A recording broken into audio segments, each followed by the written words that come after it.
वहां हमें मंदिर मिलेगा कि नहीं। और 10 किलोमीटर होता 2 किलोमीटर भी होगा तो कोई बात नहीं, माता जी बाहर की छूट दे तो क्या पहुंच नहीं पाते।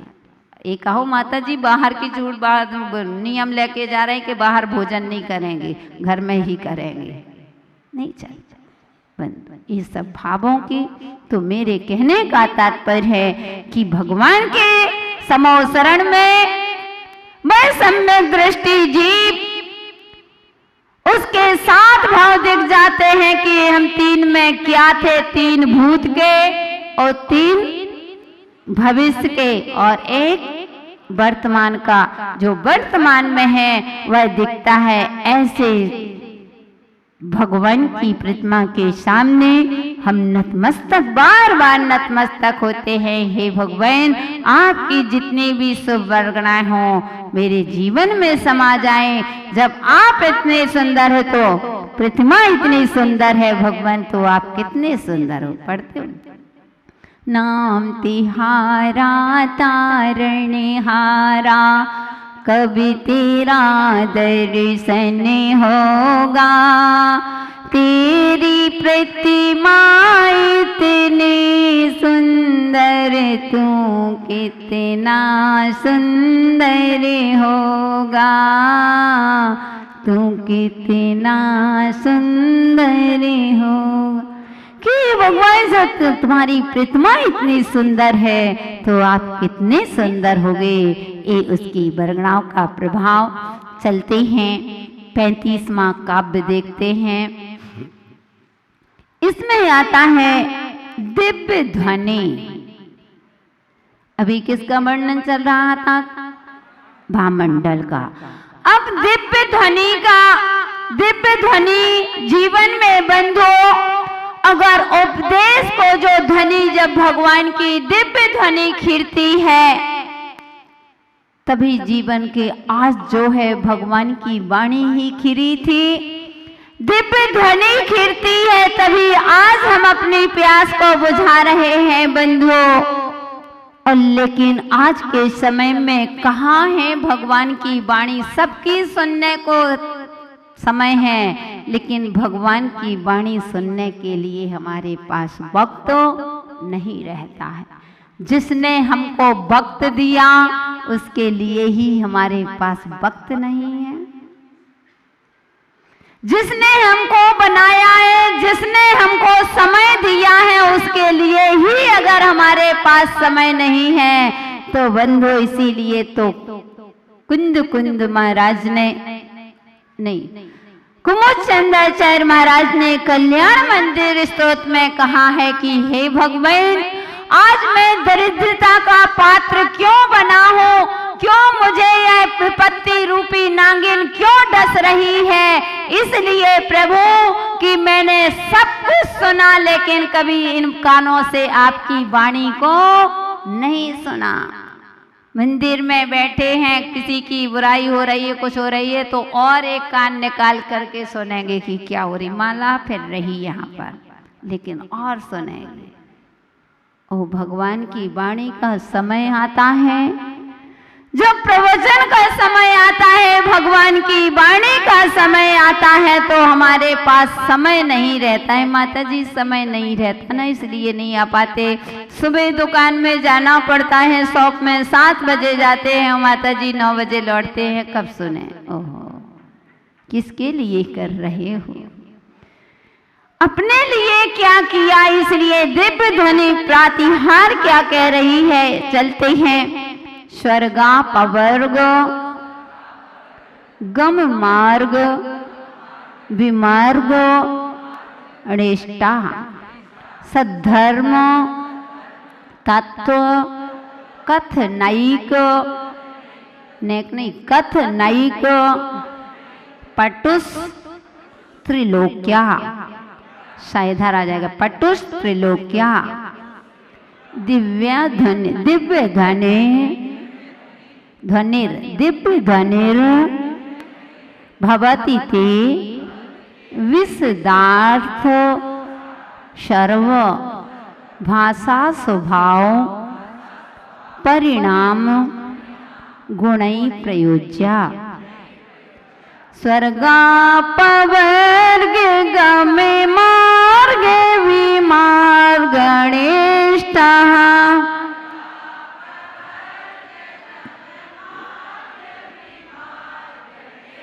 सद्धर्म तत्व कथनैक पटुस्त्रैलोक्या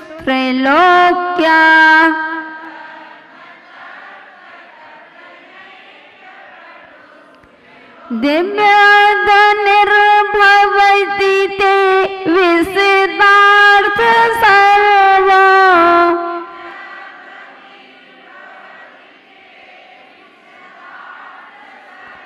भाषा स्वभाव परिणाम गुणै प्रयोज्य।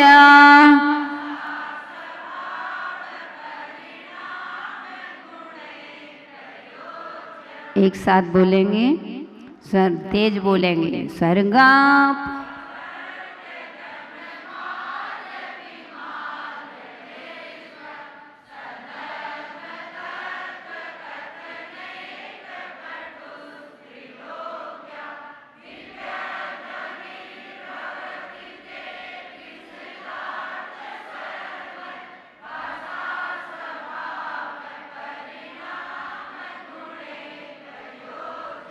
यहाँ कह रहे हैं स्वर्ग, स्वर्ग के और अपवर्ग मोक्ष के गम मार्ग जाने के मार्ग को विमार्ग निष्ठा अन्वेषण करने में अभीष्ट त्रिलोक्या तीनों लोकों को त्रिलोकवर्ती प्राणियों को सद्धर्म तत्व यानी समीचीन धर्म के तत्व को कथनैक पटुस यानी कथन करने में अर्थात समर्थ विशदार्थ यानी विशद अर्थ और सर्वभाषा सभी भाषाओं के स्वभाव परिणाम यानी स्वभाव में परिणत होने के गुणई यानी गुणों से प्रयोज्या युक्त ऐसी ते दिव्य ध्वनि आपकी दिव्य ध्वनि भवती यानी होती है। हे प्रभु, सभी को स्वर्ग और मोक्ष का उपदेश देने में समर्थ एवं सभी भाषाओं वाली आपकी ओंकार ध्वनि, भगवान की जब ओंकार ध्वनि निकलती है उससे ही सारी भाषाओं का ज्ञान हो जाता है। आपकी ओंकार रूपी दिव्य ध्वनि स्वभाव से ही परिणमन करने वाली होती है, हमारे स्वभाव में परिवर्तित कर देती है ऐसी वाणी। क्योंकि बंधु जीवन में जो प्रभाव किसी का नहीं पड़ता वह प्रभाव वाणी का पड़ता है।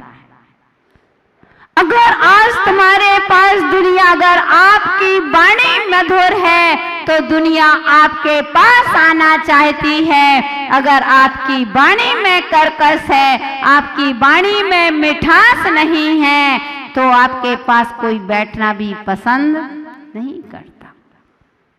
बंधु कहते हैं एक कोयल होती है और एक कौवा होता है। कौवा की भाषा कोई सुनना नहीं चाहता है और कोयल की आवाज किससे पहचानी जाती है? कोयल काका एक ही रंग कैसा पता नहीं, यानी कोयल और कागा एक ही डाल पर बैठे हैं, एक सा रंग है, लेकिन वाणी से परखे जाते हैं कौन कोयल कौन काग है, कि कौवा कौन है और कोयल कौन है। किससे परखा? कोयल का भी काला रंग होता है और कौवे का भी काला रंग होता है, लेकिन जब बोलते हैं तब पता चलता है कि कौवा कौन है और कोयल कौन है। ऐसे ही भवात्माओं यह जीवन हमारे एक दुकान है और जुबान उसका ताला है।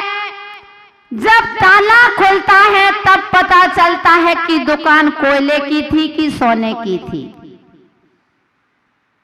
जीवन में प्रभाव एक वाणी से, जब तुम वाणी बोलते हो वाणी से ही पता चल जाता है कि आपका व्यक्तित्व क्या है। किसी को परिचय देने की आवश्यकता नहीं है। कोई बताने की नहीं है कि मैं फलाने नगर से आया हूँ। अगर आपकी भाषा है तो समझ इतने में ही पता चल जाता है कि आपका व्यक्तित्व क्या है। ओ बंधु, जो मीठा बोलता है उसके पास जाते हो।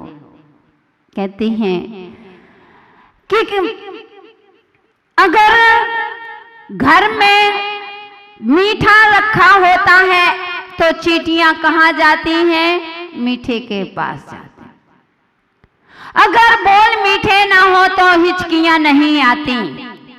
बोल मीठे ना हो तो हिचकियां नहीं आती। और कीमती मोबाइलों में कभी घंटियां नहीं आती। घर छोटा हो या बड़ा, जिसके जीवन में मिठास नहीं, इंसान तो क्या चींटियां भी नहीं आती।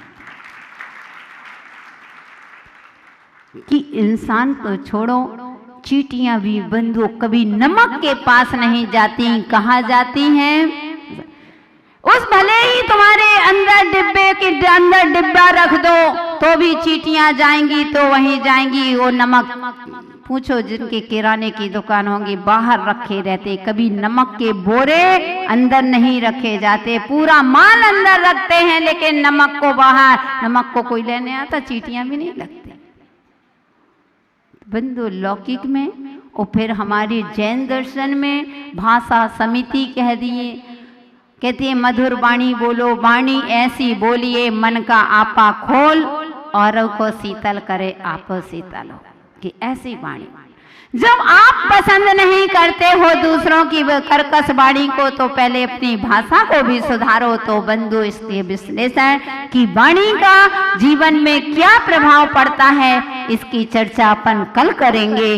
पर्याय मिले तो कल करेंगे, नहीं तो फिर देखते हैं। इसलिए बंधु अपने जीवन में उस वाणी का जितना बने कम बोलो।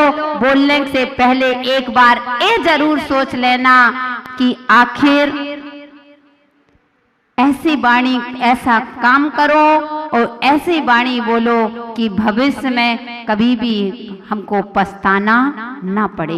इस बोलने से पहले अगर आपने यह सोच लिया कि इसका आगामी परिणाम क्या होगा, तो बंधु आपके जीवन में कभी विपत्ति आ ही नहीं सकती है। इतना ही तो कहा था, अंधों के अंधे होते हैं। महाभारत रच गया किसके कारण से? एक वाणी से। वाणी के कारण से महाभारत हो गया। मात्र इतना कहा था, अंधों के अंधे। गलत थोड़ी कहा था, सही कहा था। लेकिन किसके कारण से? ये मधुर वाणी नहीं, इसके कारण से महाभारत। इसलिए बंधु आज जो घर में झगड़े मचे हुए हैं, लड़ाई झगड़े आदि मचे हुए हैं, तो ये सब प्रभाव वाणी का होता है। इसलिए अपनी वाणी को जितना सुधारोगे, और जो जितनी कर्कश वाणी बोलता है, अगले भाव में मर करके एक इंद्री वृक्ष बनना पड़ता है। इसलिए बंधुओं अपने जीवन में उस वाणी का सदुपयोग करते हुए, वो जैन दर्शन कहता है कि जिसकी वाणी अच्छी होती है, मधुर वाणी बोलते हैं, उनका अंतिम समाधि मरण भी बहुत अच्छी तरह से होता है। आज सभी को मालूम है, हमारे नगर में, नगर क्या हमारे देश में ऐसे वाक्पटुता, जिनकी प्रवचन शैली, जिन्होंने पूरे भारत की राजधानी दिल्ली में सबसे पहले अगर लाल किला में पैर रखा था, संसद को उपदेश दिया था, तो आचार्य विद्यानंद जी महाराज थे, जिनको हर भाषाओं का ज्ञान था बंधुओं। और उन्होंने देश को जो दिया है, जो राजनेता, कितने भी राजनीतिक जो भी नेता लोग हैं, सब लोग उनको नमस्कार करते थे। वे उनकी आस्था के केंद्र बनते थे। कोई भी राजनीतिक का काम होता था तो सबसे पहले उन आचार्य महाराज से आशीर्वाद लेने जाते थे बड़े बड़े नेता लोग बंधु। तो जैन को नहीं, जैनेतर को, सभी लोगों को उन्होंने जो भोजन परोसा है बंधुओं, अब तो बहुत परोसते, लेकिन पहले भोजन परोसने वाले हुए तो एक आचार्य विद्यानंद जी महाराज जी हैं। उनने कहते हैं उनकी त्याग, तपस्या उन्होंने जो श्वेत भिक्षाधारी के नाम से जाने जाते थे, विख्यात थे, उन्होंने जो कुंद कुंद भारती जो आज समाज के लिए कहते, साधु लोग जब चर्चा आती है साधु मठ बना रहे, साधु को क्या लोग वो चले गए, क्या लेकर के गए, क्या किसके लिए? आपके लिए ही तो धरोहर छोड़ करके गए हैं। साधु कभी नहीं लेता। हम तो पहले ही कहते हैं कि जब तुम जाते हो तो बेटे को क्या लिख के जाते हो? वसीयत लिख के जाते हो। और संत जाते हैं तुमको दे करके जाते हैं, तुम्हारा लेकर करके कुछ नहीं। इसलिए बंधु, तो उन आचार्य महाराज अपनी जिंदगी भर साधना करते रहे। कहते हैं कि साधु की जिंदगी भर की साधना का सार समाधि से पता चल जाता है। भले ही महाराज की साधना, लेकिन उनके समाधि के समय जैसे आगम में कहा है 48 कम से कम 48 साधु होना चाहिए। 48 से ज्यादा साधु उनके पास पहुंच गए। सबको जाने का मौका मिल गया। 3 दिन पहले 29 तारीख को उन्होंने बोलिए लिया था। यम संलेखना 2 प्रकार की होती है, एक नियम संलेखना और एक यम संलेखना। नियम संलेखना होती है कि जो जब तक हमारा स्वास्थ्य खराब है या कोई उपसर्ग है, जब तक चारों प्रकार के आहार जल का त्याग करना, ये होती है नियम संलेखना। और एक होती है यम संलेखना, यानी जीवन पर्यंत के लिए चारों प्रकार का आहार का त्याग, पद का त्याग करके छपक राज बन करके उनकी सम्यक दर्शन के साथ और बड़ी विशुद्धि के साथ सम्यक समाधि हुई है।